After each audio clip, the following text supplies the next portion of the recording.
in the room, on Black Voice and on Zoom, we're good? Thumbs up? Awesome. Elvia, do you want to? My name is Elvia Palacios, and I'm the interpreter of Spanish and English services today. So if you need a headset, please let me know and raise your hand so I can provide them to you. Mi nombre es Elvia Palacios y voy a estar haciendo la interpretación del inglés al español. Si necesitan los audífonos para poder escuchar la lengua, en este caso sería el español, por favor de avisarme. Thank you so much. Also, with a surprise role today with recording, so we have a recording in Spanish. So thank you so much for being here. My name's Deborah Brown. I'm the okay. Hi, people on Zoom. Isn't this hybrid world so fun? So my name's Deborah Brown. I'm the Executive Director of Good Business Colorado. We are so incredibly excited to have you today here in the room in Durango, as well as online across the state for the launch of our Helping Good Businesses Be Better Lunch and Learn series. So a lot of thank yous are in order. First of all, our amazing local partners, Local First, and the Center for Innovation. Elizabeth has been so clutch with all these last.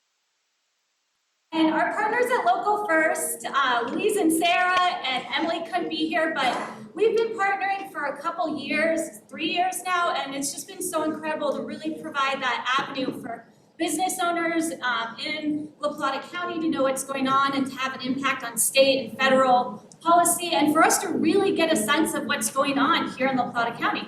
That is, it's been an incredible partnership. We're so grateful to Local First to be here today. We also would like to thank our sponsors for today's event. We have our series sponsor, Bank of America, that are sponsoring the entire series, which we are so grateful. We would not be able to do the things that we want, like provide you with good, fresh, local food from Sage, to have interpretation and make sure that we can make our programming accessible to as many people as possible, without the sponsorship series from Bank of America.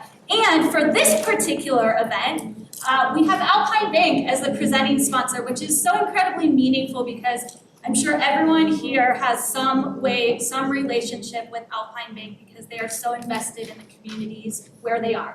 And we have someone from Alpine Bank today who's going to give us a quick message. Thank you, Deborah. I'm Daniel. I'm in commercial industrial lending at Alpine Bank, and as you mentioned, we are deeply rooted in our communities. We support a lot of our communities. We are the only bank that we know of in the nation that actually has a loyalty reward program with debit cards. So 10 cents out of every transaction goes back to the community, or if you're a fan of the arts, you'll go back to the arts program specifically, or environmental card as well. So we just, thank you for being here and supporting this organization, and we are happy to support you. Thank you so much for being here. So we also have an incredible list of partner organizations from across the state. The whole idea of this is when you bring together the best minds that care deeply, business owners that care about their communities, the environment, and their employees, and that cross-pollination that occurs when people exchange ideas and learn from each other. So we have an incredible list of partner organizations ranging, list them. We have the Asian Chamber of Commerce of Colorado, Be Civic, Be Local Colorado, the B-Side Fund, the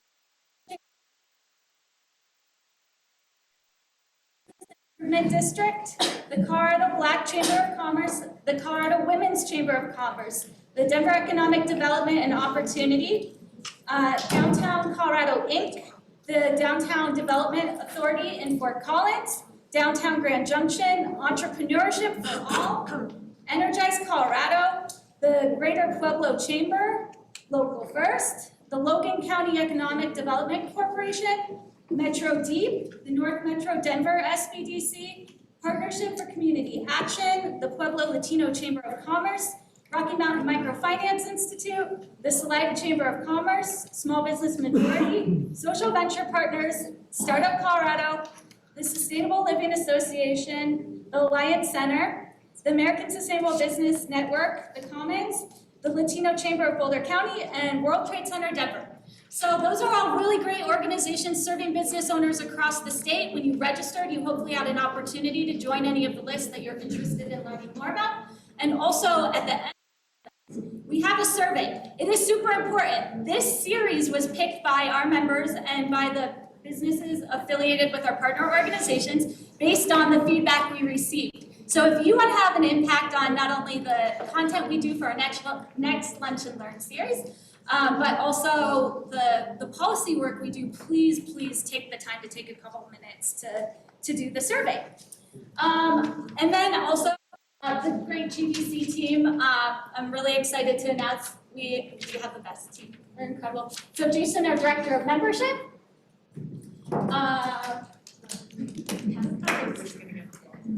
We're gonna pass around the sign-in sheets in case you didn't get a chance to do it. Please do so. Angelique, our Director of Policy. Here in the back, hello. And Andre is doing business organizing in the food and beverage industry. And Louise is standing back there with Local First, Team Local First, but did a tremendous amount of work to make this event happen, as well as Emily, who can be here. And now our MC with the most, very excited to turn it over to Sarah.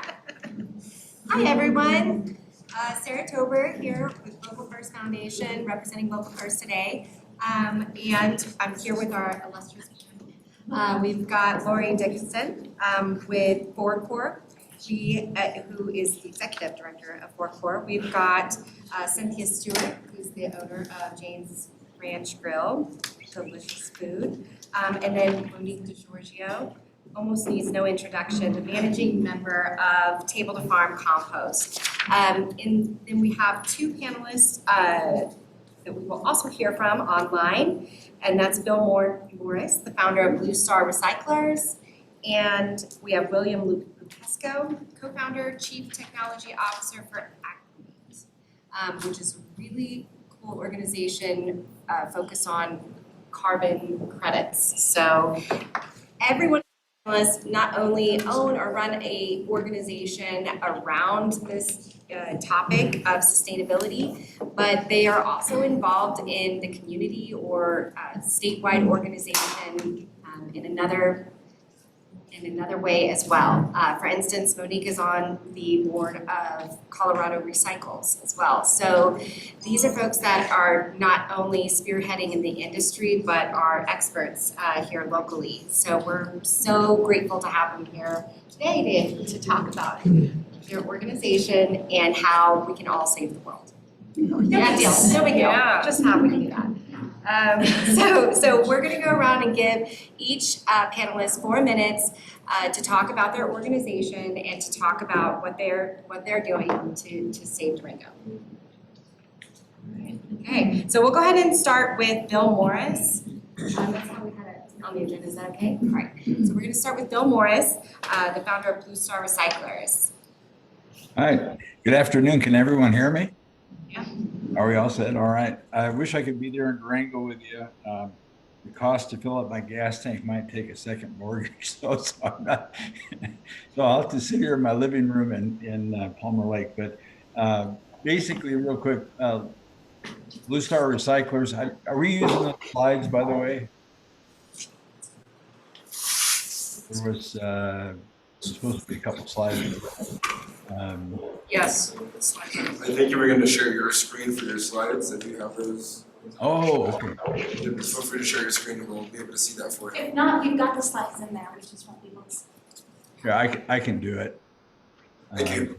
If you can give me that permission, I'll go ahead and do that real quick. And let's see. Okay.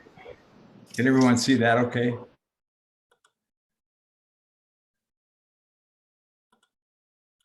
All right. Can everyone see that okay? Are we good? Is that showing through okay? We can see it on one screen, Bill. We're working on it. 1 second. Okay. Just want to make sure that we'll all go ahead and jump in This is a photo of a couple of our folks at our Denver plant. Again, my name is Bill Morris, the founder of Blue Star Recyclers. We were born in 2009 in Colorado Springs. And like any social enterprise, you ask yourself the question when you get started, what's our purpose? Because as a social enterprise, we're here to produce purpose above profit. And our purpose is to try to tackle two problems. One of them is that we've got a workforce that is largely sitting home, people who can work and want to work, that have disability diagnosis, that are left out of the labor market for one reason or another. And we also, and these two things don't have anything to do with one another, but we also have the fastest growing waste stream in the world is e-waste, electronic waste, of which we are recycling about 17%.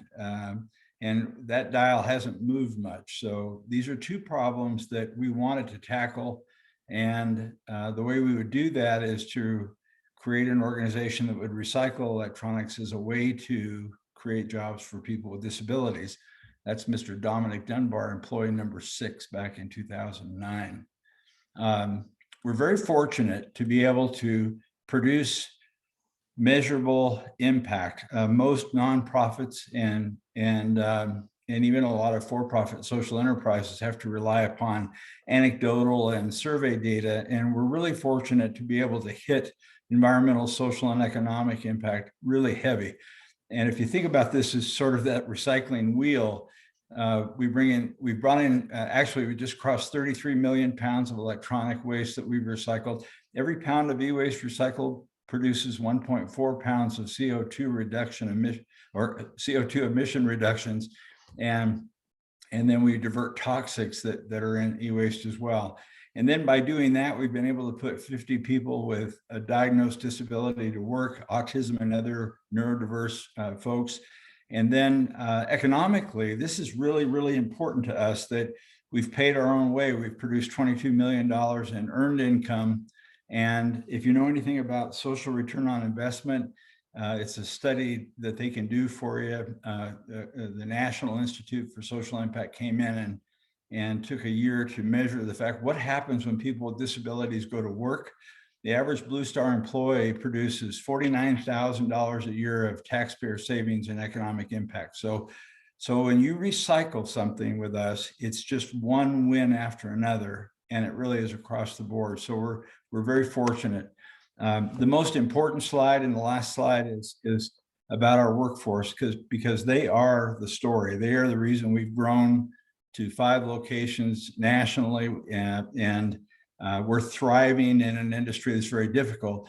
If you look at those numbers, they speak for themselves. Our workforce, I initially wanted to prove that folks with disabilities were as good as traditional workers.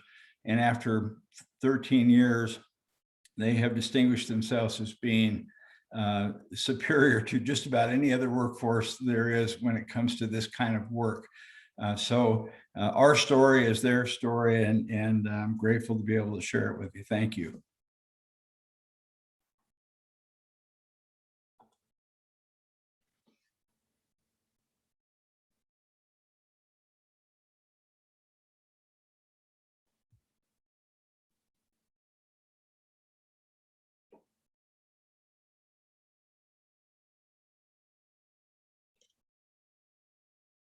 Serving great food is to align our sourcing, our ingredients to as close to supporting environmental carbon sequestering. People might go, what does a restaurant have to do with carbon sequestering? Well, carbon sequestering is when there's healthy land, and healthy land supports holds water and sequesters carbon. And so our concept is that if we support as many local organizations, local farmers, local ranchers, of course my family members are regenerative agriculturists and they grow that only. They obviously are doing that and have done that for over 61 years. But it's just going outside of that and saying, as a restaurant, let's source as much as we can from local producers. Because then we're supporting their industry, and when their industry is supported, then there can be more of them. And then banks see there's a demand for their products. They support these young farmers that want to farm the land, that want to. Sarah Gleason with Gleason Bison Farms, she's leasing 10,000 acres of land to put bison on to bring back the grasslands. And so it was amazing to me, and I'm going to read this just so I get it right, that the restaurant industry's share of the food dollar in the United States is 51%. So if we could get more restaurants, we source 80% of our ingredients locally. And if we could get more restaurants to do that and let them see that there is a viability to survive as a restaurant, it is way more expensive. It definitely cuts back on the margins. So we are working with Good Business Colorado to start up a bill to give tax credits to restaurants who are doing the right thing, that are sourcing locally, that are using recyclable goods, that are actually taking what all the consumption that a restaurant does to provide food for our community, and then get some kind of a credit so there's an incentive to go that route, because it's a lot less expensive to get it from your large, industrial, commercial food providers. And it's actually almost 3 times more to go to a local farmer and have their goods delivered to you, or to buy from a local farmer. And that does cut back on the restaurant industry's margins, but if we can incentivize them with a tax credit and with the help of Good Business Colorado, that will hopefully inspire more restaurants, and not just in Durango, but just kind of get that ball rolling. Let's just start it somewhere. And I'm so grateful to have had a family that already believes in this, and so I could start there and have the James Ranch Grill be an example on how we can financially survive and how we can maybe help that to generate more restaurants. Because 51% of people's money that they're spending on food is going to restaurants. Imagine if we could get more people buying locally and supporting these local farmers, and then they can expand the grasslands. And I don't know if you guys are familiar with Alan Savory, but he's one of the most incredible pioneers of carbon sequestering. But he just said that if we can regenerate just half of the world's current grasslands, land can store enough carbon to take our atmosphere back to pre-industrial levels. And that includes animals grazing, that includes farmers, that includes your backyard garden. It's just taking back the land and creating healthy soil. And with that healthy soil, we can stop a lot of our drought. I mean, the soil, if it's healthy, it holds water. And so there's so many things that each of us individually can do. And as a restaurant, I'm just thinking, wow, if we have that much ability to make our choices where we spend our dollar, then we can also make a difference on a larger scale. So that's why I'm sitting up here, because I'm really excited about being able to be a forward member in our community, and hopefully in our state and nationwide eventually. Thank you, Cynthia. And now we're going to hear from Laurie. The time you. She has a lot to say. I know. Well, thank you, everyone. My name's Laurie Dixon. I am the Executive Director of Four Core. That's how everybody knows us. It stands for Four Corners Office for Resource Efficiency. And we're known for providing solutions to the climate crisis through local programs and projects. And we work in, basically 5 different areas: energy efficiency and weatherization, zero emission transportation adoption.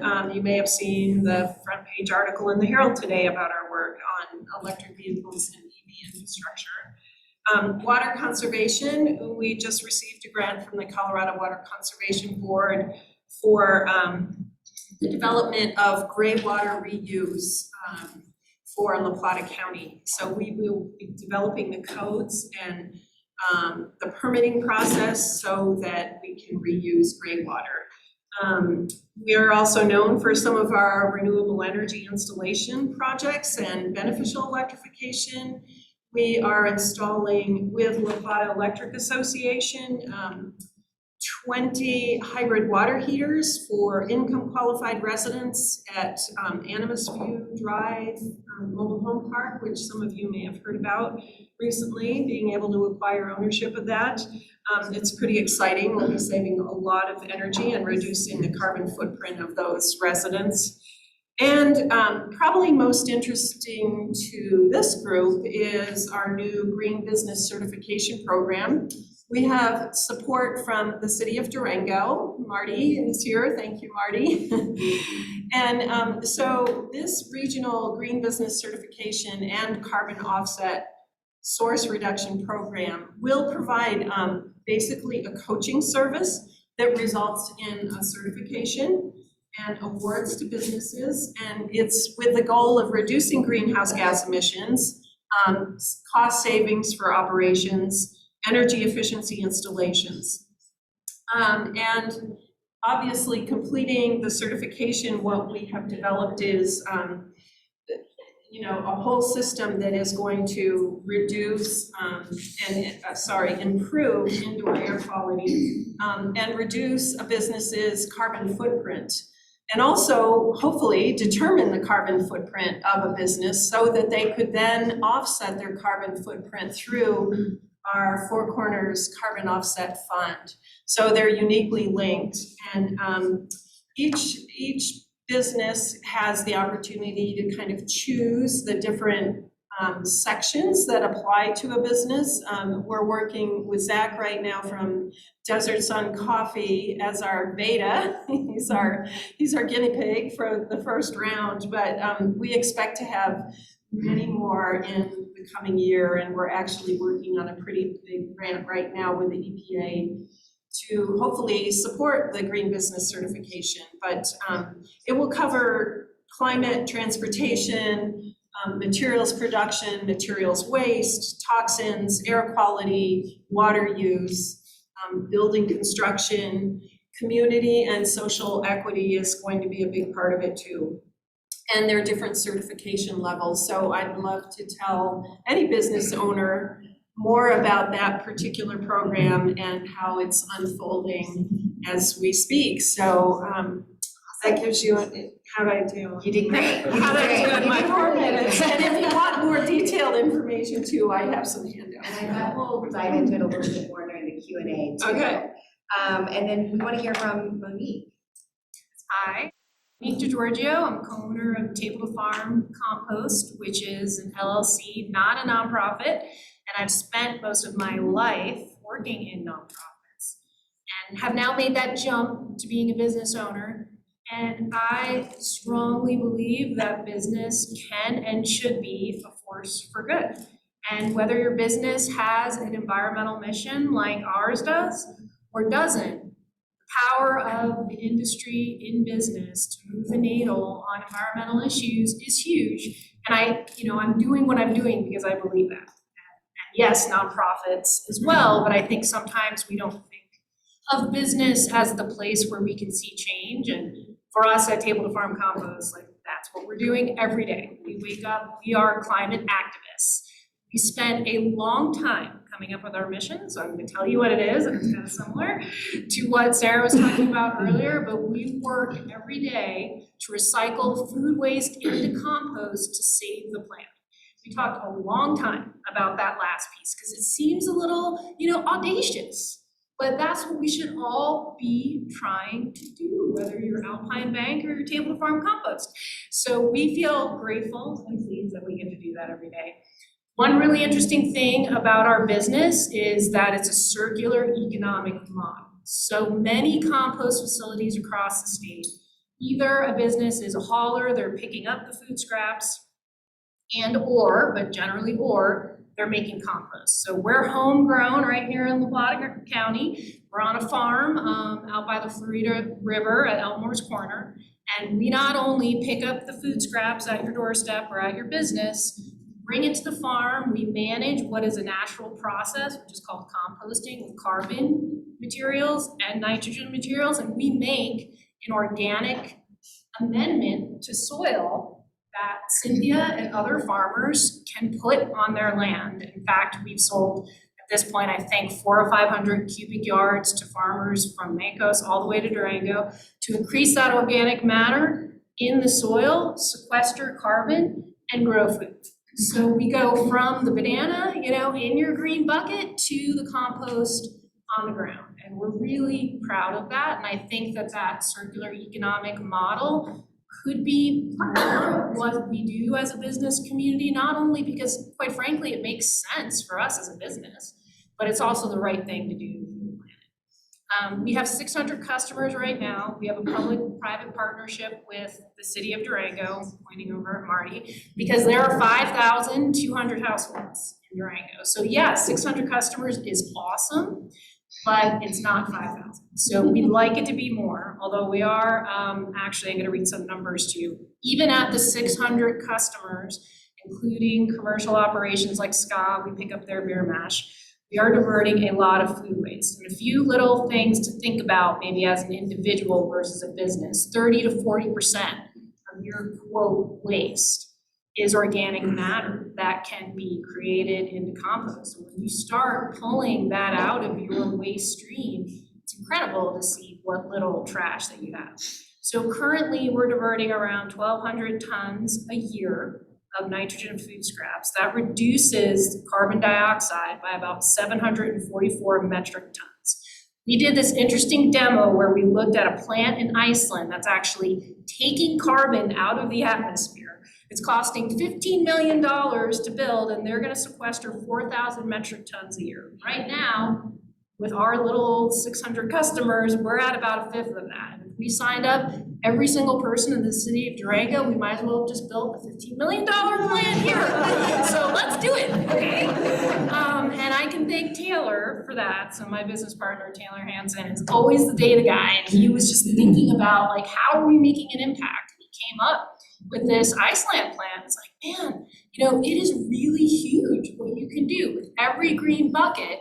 People are thinking about the choices they're making and not only taking a food scrap away from the landfill where it's producing methane, but instead they're actually building carbon and putting it back onto the earth. And that kind of connection in your household is super powerful. Places like Boulder, which is doing great composting, there are big bins of compost, and so you don't have that personal connection of like, what am I doing to help save it? So that's a little summary of what we do, and I'll wait for questions. All right. You're going to see a lot of passionate panelists here. I love it. Okay, William. Yeah. Awesome. Hi, everyone. I have been having some connectivity issues, so hopefully this will work the entire time that I'm talking. So my name is William Wilpesko. I am one of the founders and the chief technology officer of a company called Aclymate. At Aclymate, we're building software to help any business be carbon neutral, because a lot like Monique, we believe that every business needs to do their part to be able to fight climate change, and that like every business has a responsibility to do that. And so we want to help every business do that. So we have a software application on the internet that makes it really, really easy for any business to know their carbon footprint. And we do that for free. So we believe that a carbon footprint is like a credit score. You can't do anything about your credit score if you don't know what it is. And similarly, you can't do anything about your carbon footprint if you don't know what it is. And there should be no barriers to businesses being able to do something about climate change, right? Cost should not be the reason that they're not doing something about it. So a big insight that we had early on is that a lot of the data that businesses need to be able to figure out their carbon footprint is data that they already have, right? your carbon footprint is related to the things that you buy or to the way that you operate your business. And that's data that already exists in things like your accounting software or your business operational software. And so we've written algorithms that can read through your business data and tell you what your carbon footprint is. We have a direct integration with QuickBooks where we can read out your QuickBooks data, look at all the things that you've bought, and then figure out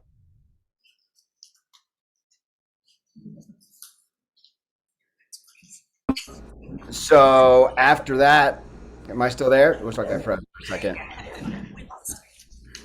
Am I still here? Yeah, you're still there. Okay, You were great. saying about your QuickBooks, that you can look at QuickBook data, and then you froze. Yeah, so yeah, we can read data directly out of sources like QuickBooks and identify all the emissions related to the things that you purchased. We look at emissions for things like utilities, travel, shipping, fuel, employee commuting, and all of those categories. For like an average office-based business, something like a law firm or an engineering firm, or even like an e-commerce company, we can cover about 90 to 95% of their emissions. So we don't do everything, but we do a lot. Everyone who works with us will get to work with one of our friendly climate navigators. That's part of the free service that we offer, who will help you get started on the right foot. And from there, we make money by selling offsets. So we have over 80 high-quality offset projects on our platform. We vetted those offsets. Our software will try to match you up with offsets that we think are the best for you and for your customers. And once you purchase offsets, you can get a widget that you put on your website to show everyone that you're doing the right thing, and it links back to a custom website that shows the world all of the offset projects that you've bought. So that is a really quick summary of what we're doing at Aclymate. My background is in software development, but I'm also on the board of a company in Western Colorado that does coal mine mitigation to be able to keep coal mine methane from going into the atmosphere. And then my co-founder, Mike, is an offset project developer, and he's a developer of the largest carbon reforestation project in the United States, where he's planted 2 million trees in California. So that's Aclymate. Excited to be able to answer any questions you guys have. Actually, we had a question come through for you, William, so we're gonna start the Q&A part of this session with that question.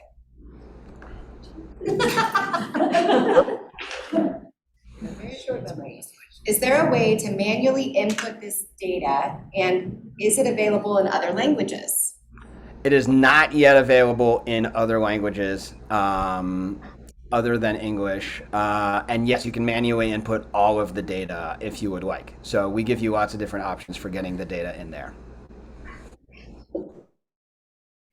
Okay, and we want to open it up for questions more broadly. If anybody has some burning questions for our panelists, kind of start out with a few questions. Okay, here we go. So you had mentioned that it costs roughly 3 times as much to buy local food, ice through the industrial agricultural system. And that, I think, could be misleading because that's kind of ignoring all the externalities of the industrial system. So I'm wondering, can you clarify as best you can, if one were to interpret the true cost of the industrial system, as it were, vice local, are they equal? Are they, I'm just wondering, are the externalities so extreme, but they're ignored financially, but they're real? How do you reconcile the fact that dollars on the page, on the P&L, is more expensive, but maybe not more broadly written? So I'd just like to understand that as best you can convey it. I'll try to understand your question. Sure. That has been my experience. Like if I have a chance to order a certain product from, say, Cisco, that pulls their product from a large industrial, huge producer, compared to when I compare that to what I pay for from a local producer. And it's usually 3 times the cost to me as in dollars. And I also think of the cost of the fact that I'm not spending, that money is not being spent to transport it all across the country, sometimes the world. I can tell you like a bell pepper at a certain time of year is coming from Holland, right? So what does that cost? I don't know how to measure that cost. I just know the dollar cost. And so that's what I'm referring to, because that's what restaurateurs look at. That's the bottom line, but to me, the bottom line is a little bit deeper. And so that's why local is so valuable. And I get this question all the time. Why is it so expensive if it's done right here? Why is organic so expensive? And it's mainly, I think, and I probably don't know this as for sure, but it's mainly because it's smaller batch. It's done on a smaller scale, and it's done with tender, loving care to soil that you don't disrupt, and you don't do things abruptly, and you don't add chemicals, and you don't add things to make it easier. It's harder for these sweet farmers. I mean, it's just amazing if you ever get a chance to come to our gather dinner and you get to speak with the farmers and what they have to go through for their small scale. It's incredible. And so it costs more because they have to live. So did I answer your question? Well, again, I'd love to be able to reconcile or convey to the public at large that you can buy a bell pepper for 59 cents from Cisco, but it's going to cost you $1.50 locally. But Cisco's got $1 of, let's say, environmental costs that you don't know about, that you should know about. That's the thing I'm trying to understand. What's that invisible expense that's not on the P&L? And I don't know. Yeah, I think you're talking about what I would call embodied energy. So in other words, a bell pepper coming from Holland has embodied energy in it that is going to be costly from an environmental standpoint all the way down the road. So even though it's cheaper upfront to get that Holland bell pepper, we're talking about transportation emissions, we're talking about a factory growing, whatever. So I think that's an embodied energy sort of piece. Is there a way to convey that to the public at large so they realize there's a lot of embodied energy, as it were, that is being honestly dismissed or ignored, but yet it's impacting your work? I would love for you to figure that out. Let me know. Talking about climate solutions right there, I mean, you're talking about a climate impact that's happening that will impact your business long term. And it's a hard thing to quantify though. Well, I mean, this gentleman with William from Aclymate, that's the kind of thing that you can noodle on and say, yeah, we could probably look at that, or is that just too deep? I have no idea how complicated that really is, but it's a real one. Yeah, so we we don't do it currently. It is a really hard kind of question, right? Of like, how do we quantify in something like a global supply chain all of the embodied energy and sort of the carbon that's in that? So it's not something we're doing yet. As we grow and as we hire more capacity, engineering capacity, it's something that we want to do because you're absolutely right. Ultimately, a lot of emissions are kind of hidden under the surface.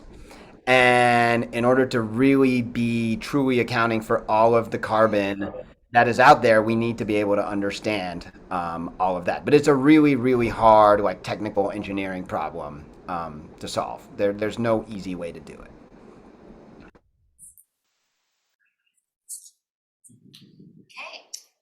Kind of as a follow-up of that, I always feel like there's two pieces to climate change, right? There's the choices we have to make moving forward, and then there's the reckoning of all of the choices we have made in the past.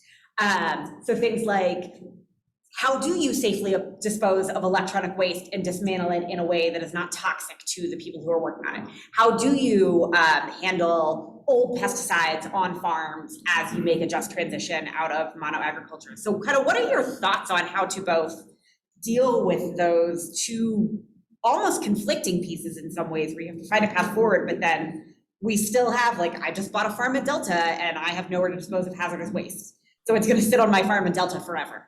I'm not the only person that has that. All of rural Colorado has that problem. So thoughts? Well, my answer to every question is compost, because compost is actually the solution in many ways.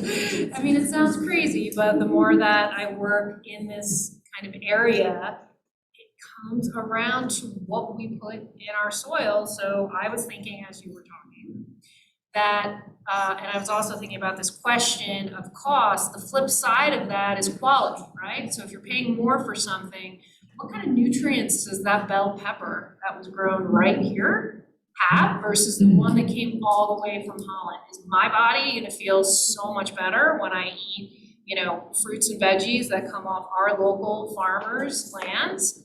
Yeah, it's gonna be so much better. I'm gonna be healthier because most of the food we eat doesn't have anything left in it. And then that's where you get to compost, because what you're growing your food in is so important. And our compost is more expensive by the cubic yard than most any other compost, because what goes into it is food scraps and carbon sourced pre-construction from all around La Plata County. It is good stuff in there.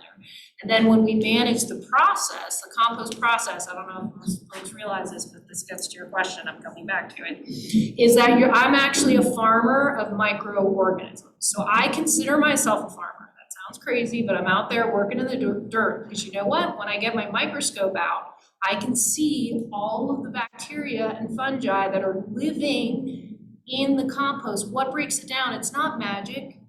They're tiny microorganisms. What breaks toxins down? Tiny microorganisms. So when you take organic matter that has gone through a process that we really pay attention to, when you put it on the earth, it's increasing the organic matter in your soil.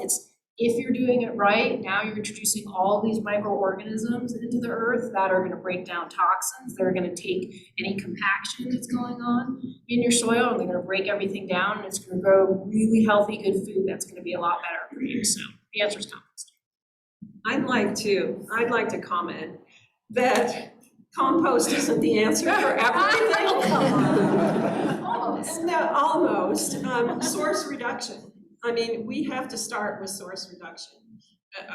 We have to look at our consumption patterns. We have to look at our energy use patterns. We have to start at the source before it gets to actually composting. So if we're buying our produce that's plastic wrapped, what is that doing? And how are we impacting our environment? So we have to really look at source reduction, which is why I look at things like energy efficiency and providing energy audits. And our carbon offset fund, although it's local, it goes into a fund that is then going to serve a lower income family regionally in installing beneficial electrification upgrades that is reducing their source pollution by reducing their energy use, and it's also creating cost savings. So we have a much simpler system of a carbon offset fund that is more regional, but we're going to the source locally, and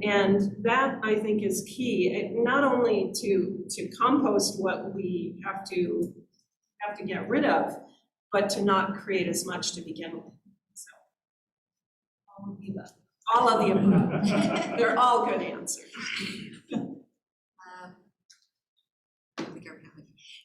We have time for one more question. One more question from the audience. Okay, take that space. Go for it, Zach. So I guess I kind of have a two-part question, which is probably two questions, but you said only get one. And I think that the thing that's concerning for me is you got a room full of people and everybody's concerned about doing something. And for me, in my industry, I end up finding that the term greenwashing applies so heavily because everybody's coffee is sustainable coffee, and that's bullshit. And so as a business, we work really hard to not only quantify carbon sequestration, but financially incentivize it. No one in the industry is doing this. There's no points, so there's no grade, and there's no score for that. So the one part, which I'm sure Laurie has an answer for, is how are we working with understanding the levels of sustainable and good business to prevent greenwashing. And then the second layer of that is, for me, I would go ahead and do everything I possibly could to make my business the greenest business in the world, but I'm confronted with barriers that are financial, there's constraints around product sourcing, packaging, and these are constraints that I cannot sometimes overcome because of what's available in the market as well as what my business can financially support. And so I'm wondering if there's any thoughts around what are ways to help a business do the right thing at the end of the day, because there is financial burdens and market burdens that if they weren't in the way, then sure, we'd be doing the right thing.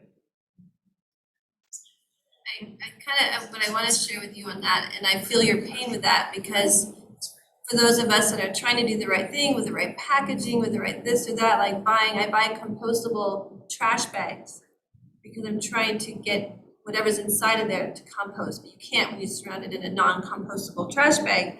So it's frustrating, but at the same time, it's like, I mean, like what Laurie's, the green business certification, it encourages us to be better businesses. And then maybe down the road, that comes back through the carbon credits, or it comes through, you know what I mean? It's kind of like how solar first started. When solar first started, there was all these big credits for people doing it, and there was recognition. Well, now that it's become more financially feasible for the average person to buy it, you don't have that same rebate or tax credit or whatever. And so maybe it's just doing the right thing and continue to do that, and then have people like Laurie and William and other, you know, we have a representative from Hickalooper's, what do you call that? Office? Okay. You know, so I don't know, I kind of like that's where we're at. We're like, let's just keep doing it, and then just inspire other businesses, and then share with other businesses how we did that, and then continue to work together. I don't know. It's a tough one. We all want to do it right. And influencing where you buy your products, and, you know, switching vendors if they're not, you know, they're not the kind of vendor that you want to work with, or, you know, they don't have those kinds of sustainable practices or packaging that is, you know, that is worthy, or, yeah. I'm gonna be the Debbie Downer on the panel. So I think the only way to answer your question is like fundamentally system change at the highest level that includes every single policy, because all of our systems are backwards. And it's not gonna get to you at Desert Sun, Zach, until we see a change at the federal level and the state level. And you know what? We need to see some subsidies for doing the right thing. That's not even the right word, right? But we need to see that, you know, there's a benefit. So whether it's a solar credit, it's kind of what you're getting at, is going to come down to the businesses that are doing the right thing. And that's not the way the world works right now. So run for Congress. I just wanted to chime in, because greenwashing is something that we deal with every day, right? It's a major concern anytime there's anything to do with offsets. And we've gotten some criticism, you know, that our platform is helping businesses greenwash, and certainly that's not at all what we're trying to do. So what I would say is, you know, we see offsets as a way to help people understand that there is a cost to their emissions, and that once they understand that there is a cost, they will be incentivized to start to reduce those emissions. You know, right now offsets are cheap, so that incentive is not very great, and it is pretty easy to just keep buying offsets. But as the demand for offsets goes up, offset costs are only going to go up, and that incentive is going to grow. We're trying to figure out ways in which to do some kind of accreditation to incentivize people to get more reductions or to talk to their vendors. This is somewhere technology can really play a huge role, because we're building out a network where you would get more points towards your certification or towards your higher level of, you know, accreditation by bringing in more of your vendors and more of the people that you work with into your network and getting them to offset their emissions. And we can use technology to try to connect the dots in different supply chains or in different chains of vendors to be able to really address the problem in a larger, more meaningful way. And so that's one of the ways we see of addressing that, if that answers the question.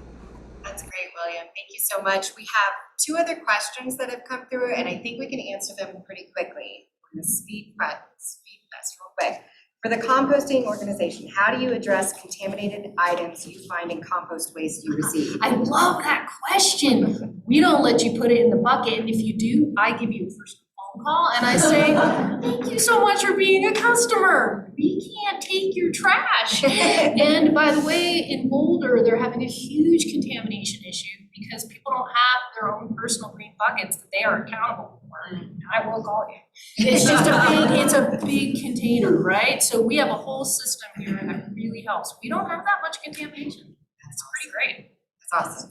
And then the other question is, how do you see the new Colorado law on producer packing responsibility changing the landscape for local entrepreneurs? Well, so I'm on the Recycle Colorado board, and we were very instrumental. It's called Extended Producer Responsibility is the law that was passed. And it is huge. When I'm talking about systems change, I know there's gonna be some pain points related to this, but it is a systems change type of bill. And what it's gonna do is help us as a society understand that recycling is going to happen in certain communities, and that there's a point, let's call it like a funding point. They're setting up basically an organization to help fund for recycling. So I think it's gonna be huge in terms of setting up a system that allows, like I was saying, businesses as a force for good to step into what is gonna be a new landscape in Colorado. So that's a good question. Yeah, I agree. Okay, we are just about out of time, and so just again, we want to kind of go over that. It's a good thing to be a part of Good Business Colorado and Local First, and so are your advocates here for these issues specifically. Take a little journey through your little packet that everybody hopefully got. And they really want you to fill out the survey, so please do that next.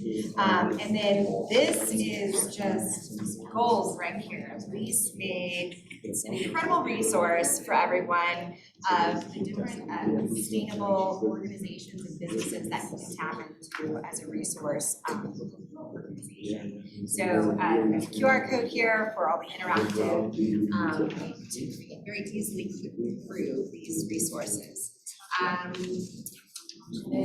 Deborah? Yeah, thank you. Deborah's gonna wrap us up. And I'm putting that together. Yeah, it's great, gotcha. And all the others. So just a couple other things. First, the evaluation. It's got paper clips. I just, again, want to just stress, like as a member-led organization, information is our lifeblood for our programming. So please take a couple minutes to complete it. It looks long because the space seems really weird, but it really shouldn't take more than a minute or two. And then Angelique, do you want to just real quick on the two of the flyers? Yes, so I just want to add that we worked together on the Extended Producer Responsibility Bill, and one of the things I think is so important about it is that it is a law that deals with the externalization of costs that we're talking about. So it's an example that can then apply in other areas like energy and carbon and all those things. So we do policy. And so if you are interested in talking about some policy you might like to talk about for the upcoming legislative session, is my time up? Is that the right? Yes. I have no idea. Please grab a card from me or from the back. I'm Angelique. I'd love to talk to you about your ideas for legislation for the coming year. In your packet, you'll see a beautiful flyer like this. This will tell you a little bit about paid family leave, that's the part with the straight lines, and paid sick leave. These are both things you're responsible for as an employer, and we have some information on what's the difference and what you need to do to be sure you're taking care of your obligations and your employees. We also have at the very back, and black and white with a streak through it, a last produced Clean Trucks flyer. Unfortunately, we don't have this one yet in Spanish, but it is part of a rule that's going forward that will help speed up the availability and bring down the cost for electric trucks for deliveries, landscaping trucks, all the kinds of vehicles that you might use in your business. And then lastly, today we've done our lunch and learn, and I would ask you to lunch and learn and take action. So this is our take action piece. There's some really easy things you can donate to help fund the series. You can join as a member of Good Business Colorado. You can register and share the whole series with your business colleagues who might be interested in attending future events. And if you are interested in a topic, you can sign up to participate remotely. So don't forget to sign up for other events that are interesting. And lastly, as I said, for opportunities to make your voice heard on the issues that matter to you, both in terms of how to support legislation and how to potentially pitch legislation, call me. My email is right here, and I'll be happy to give you my card. I think that's it. Thank you, Angelique. So just before we give a final shout out to our partners and sponsors, also I wanted to give Andres a minute to just share a program that we're working on specifically for food and beverage. So if that's you, come on, Andres. Sorry. Just before that, I did want to recognize the representative from Senator Hickenlooper's office. Thank you so much for being here and carrying our voices back to the senator. And also Representative McLaughlin is here, your state representative from here, right here. Thank you so much for coming. Wonderful to see you. These are your constituents. This is your rep, so bend your ear after. Great. All right, thanks everyone for attending. Sorry, surprise. Surprise. So there's been a lot of questions even in both the panels and then also from the speakers here, but in the food and beverage industry, there's a lot of things that are kind of, folks are figuring it out on their own or they've found their own solutions. So what we are trying to do right now is we are trying to build a mentorship program so that if you are a business owner in the food and beverage industry and you've already figured out some of these tricks, whether it be composting, whether it be vendors that can do some of these things that you're looking for, we're looking for those folks to join us as mentors so that then we can pair them up with businesses that say, hey, I know this is the right thing to do, but I don't even know where to begin. And I don't know whether I should be cutting costs somewhere or whether I should be raising costs somewhere else. So we're just trying to see if folks can share those best practices and get more people involved. So if you're interested in that, be here. My name is Andres. Feel free to reach out. Thanks. And of course, we can't close out with giving a last thank you to our event sponsors, Bank of America and today's sponsor, Alpine Bank, to our great partners at Local First and Local First Foundation and the Center for Innovation, and to the great teams behind Local First and Good Business Colorado. Thank you. Yeah, and thank you. Yeah. Thank you so much to our amazing panelists. Y'all, you're great. And we're really grateful for all the work you do here and across the state. So thank you so much. Thank you.